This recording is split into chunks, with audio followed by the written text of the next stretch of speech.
Welcome students. आज हम देखेंगे लोकोमोशन एंड मूवमेंट। लोकोमोशन और मूवमेंट में थोड़ा सा अंतर है। मूवमेंट मतलब किसी भी ऑब्जेक्ट का टू एंड फ्रो मूव करना। अगर ये ऑब्जेक्ट अपनी प्लेस चेंज भी कर रहा है then we called it locomotion. So all the locomotions are movement but all the movements are not locomotion. Locomotion दो तरह का होता है, एक मस्कुलर, एक नॉन मस्कुलर। लोअर ऑर्गेनिज्म में नॉन मस्कुलर लोकोमोशन होता है, जैसे ciliary movement, flagellar movement and amoeboid. Ciliary movement जैसे पैरामीशियम में सीलिया होते हैं, उसके थ्रू वो मूव करेगा। फ्लैजिलर जैसे यूग्लिना फ्लैजिला के थ्रू मूव करता है। अमीबॉइड मूवमेंट अमीबा के अंदर। इसी तरह से अमीबॉइड मूवमेंट एस्केरिस स्पर्म में भी मिलता है। अमीबॉइड मूवमेंट ह्यूमन की ल्यूकोसाइट से मिलता है।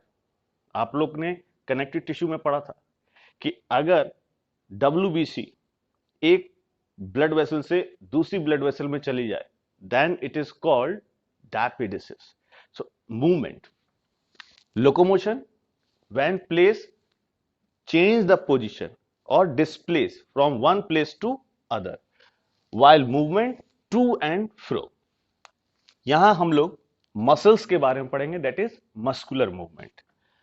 मसल एक स्पेशलाइज मीजोडर्मल टिश्यू है जो हमारी बॉडी वेट का 40 से 50% पार्ट बनाता है। मसल की कुछ प्रॉपर्टीज होती हैं, जैसे excitability, contractibility, extensibility and elasticity.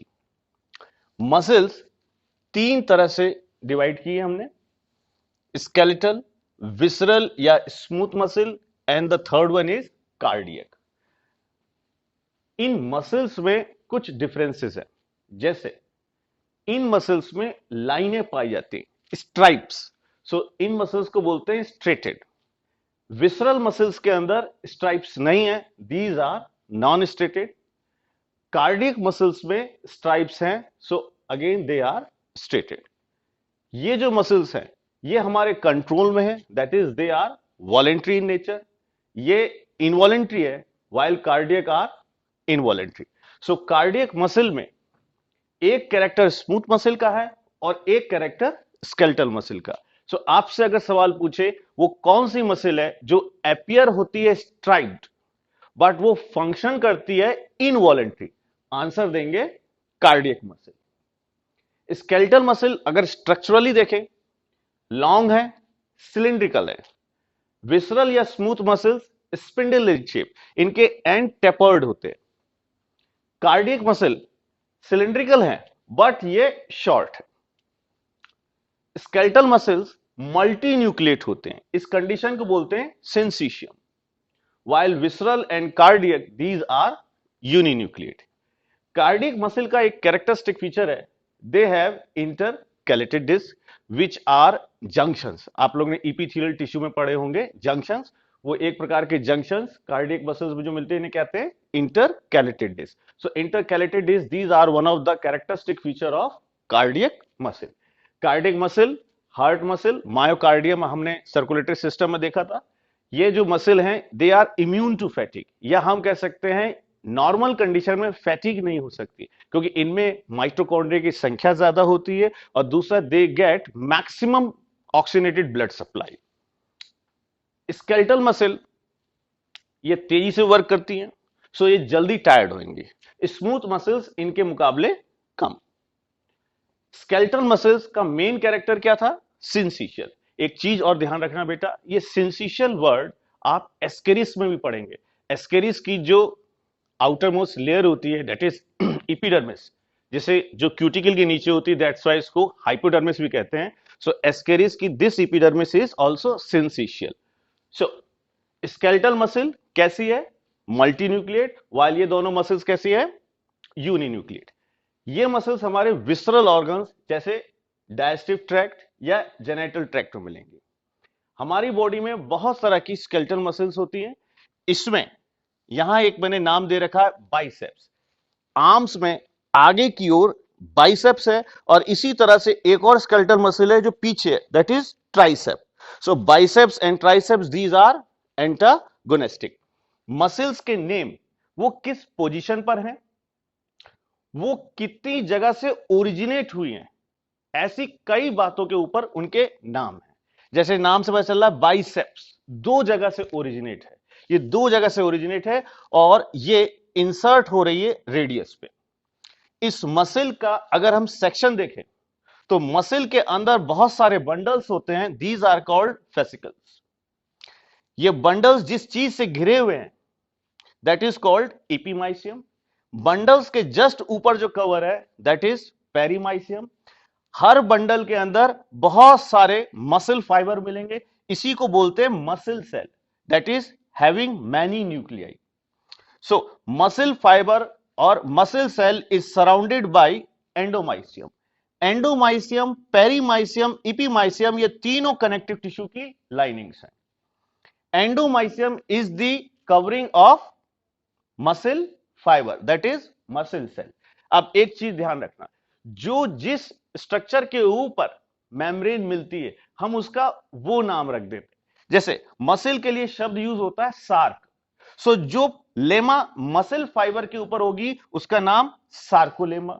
जैसे सेल के अंदर मिलता है एंडोप्लाज्मिक रेटिकुलम, सो इसके अंदर होगा सार्कोप्लाज्मिक रेटिकुलम.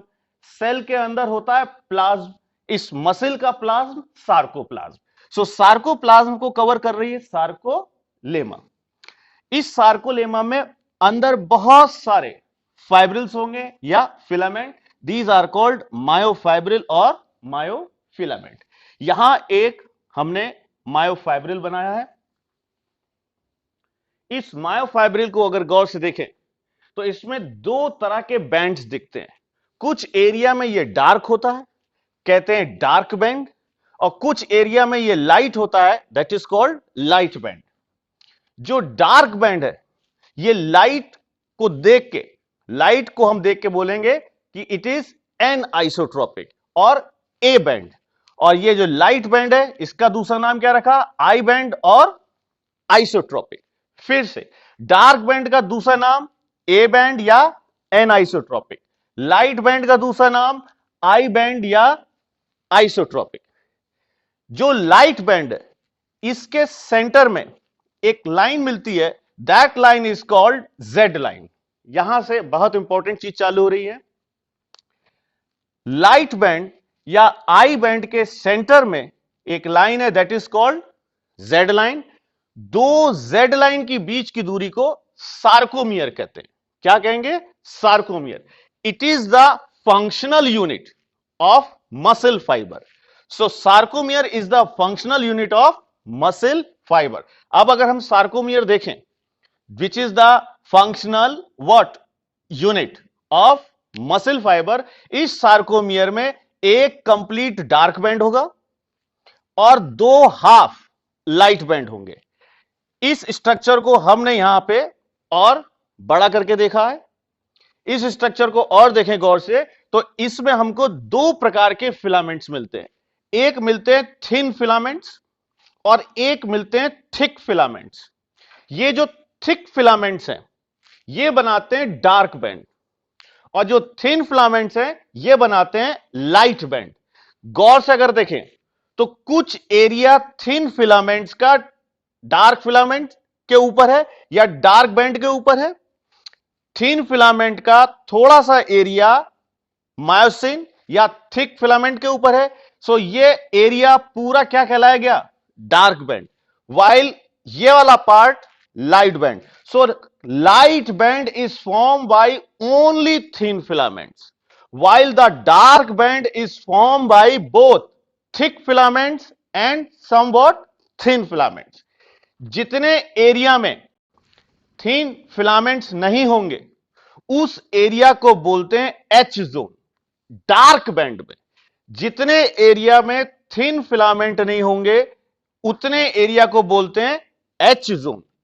जो थिक फिलामेंट्स हैं, they are connect with each other through M line. जैसे लाइन लाइट बैंड में थी, इसी तरह से एक लाइन होती है डार्क बैंड में. तो लाइट बैंड की लाइन का नाम Z line, while dark band की लाइन का नाम एम लाइन। ध्यान से, जो थिन फिलामेंट्स है इनको बोलते हैं एक्टिन रॉड्स, और जो थिक फिलामेंट्स है इनको बोलते हैं मायोसिन रॉड्स। थिक फिलामेंट इससे ज्यादा थिक है एक दूसरे के कंपैरिजन में। अगर हम एक्टिन रॉड्स को देखें, ये तीन तरह की प्रोटीन्स की बनी है। एफ एक्टिन, ये ग्लोब्यूल्स होते हैं, इनको बोलते हैं ग्लोबुलर प्रोटीन। ये ग्लोबुलर प्रोटीन अपने आप को कन्वर्ट कर देती हैं फाइब्रस कंडीशन में, सो कॉल्ड एफ एक्टिन। इसी के साथ डबल हेलिकल स्ट्रक्चर मिलता है, दैट इज कॉल्ड ट्रोपोमायोसिन। एक कॉम्प्लेक्स प्रोटीन होती है कई चीज की बनी हुई, ट्रोपोनिन।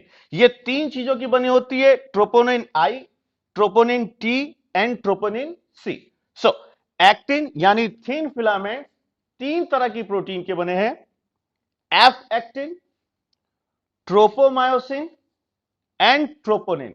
इन तीनों में कौन सी कॉम्प्लेक्स है? Troponin protein.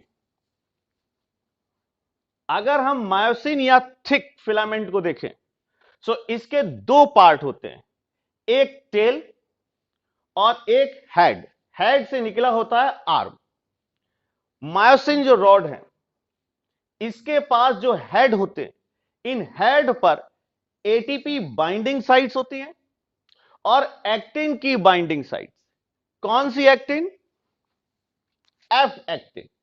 अगर हम इस पूरी प्रोसेस को देखें एज ए मैकेनिज्म कि मसल में कैसे फंक्शन होता है, सो जैसे ही स्टिमुलस मिलता है, जो सार्कोलेमा के अंदर सार्कोप्लाज्मिक रेटिकुलम है, वो स्टोर करती है कैल्शियम आयन। वो कैल्शियम आयन रिलीज कर देती है। वो कैल्शियम आयन ट्रोपोनिन कैच करती है। ट्रोपोनिन जैसी उस कैल्शियम आयन को कैच करेगी, ये एफ एक्टिन की जो बाइंडिंग साइट्स है उसको ओपन कर देगी, यानी अब ये फ्री होंगी किसी दूसरी चीज से अटैच होने के लिए। जिस जगह एफ एक्टिन की बाइंडिंग साइट्स हैं, उस पे क्या अटैच हो जाएगा? मायोसिन का हेड, एक्टिन बाइंडिंग साइट, और एटीपी यूटिलाइज हो जाएगी, हाइड्रोलिसिस। और फिर ये हेड किससे जुड़ जाएगा? एक्टिंग रॉड से, और एक्टिंग रॉड को स्लाइड कर देगा टुवर्ड्स द एम लाइन। तो जब भी मसल कॉन्ट्रैक्शन होगा, सार्कोमियर की लेंथ कम होगी। एक बात ध्यान रखना, जैसे बेटा ये दो रॉड्स है, this one is myosin and this one is actin.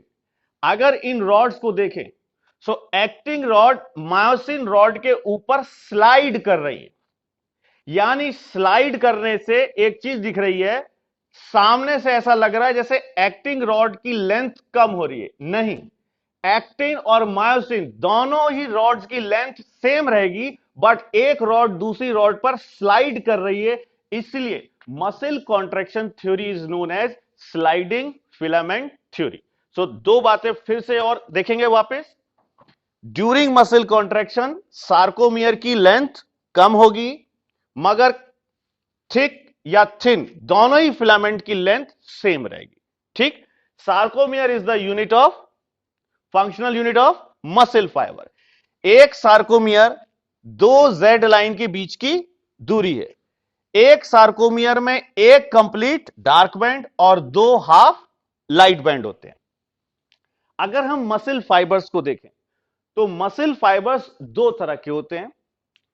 अगर मायोग्लोबिन मसल फाइबर में, जैसे हीमोग्लोबिन एक रेस्पिरेटरी पिगमेंट है, आरबीसी के अंदर मिलता है, इसी तरह से एक पिगमेंट मसल के अंदर मिलता है, दैट इज मायोग्लोबिन।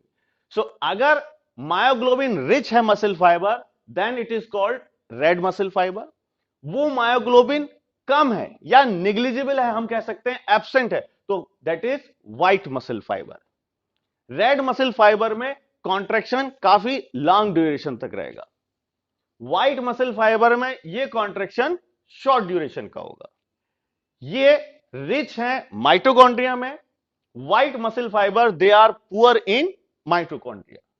कुछ मस्कुलर डिसऑर्डर्स होते हैं, जैसे मायस्थीनिया ग्रेविस, ये एक ऑटो इम्यून डिसऑर्डर है।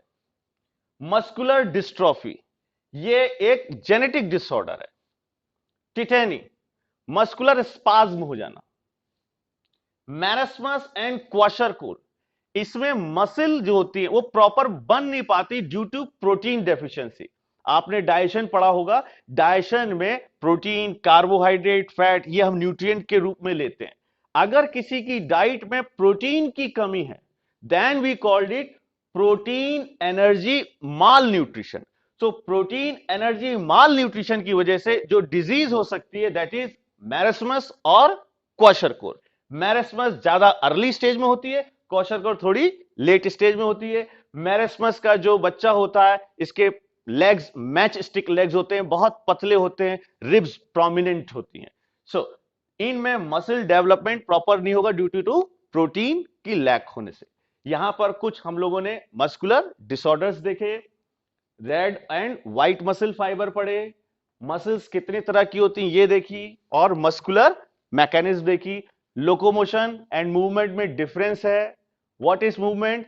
किसी भी चीज का टू एंड फ्रो होना, दैट इज मूवमेंट। बट अगर वो चीज अपनी एक प्लेस से दूसरी प्लेस चली जाए, डिस्प्लेसमेंट हो जाए, दैट इज लोकोमोशन।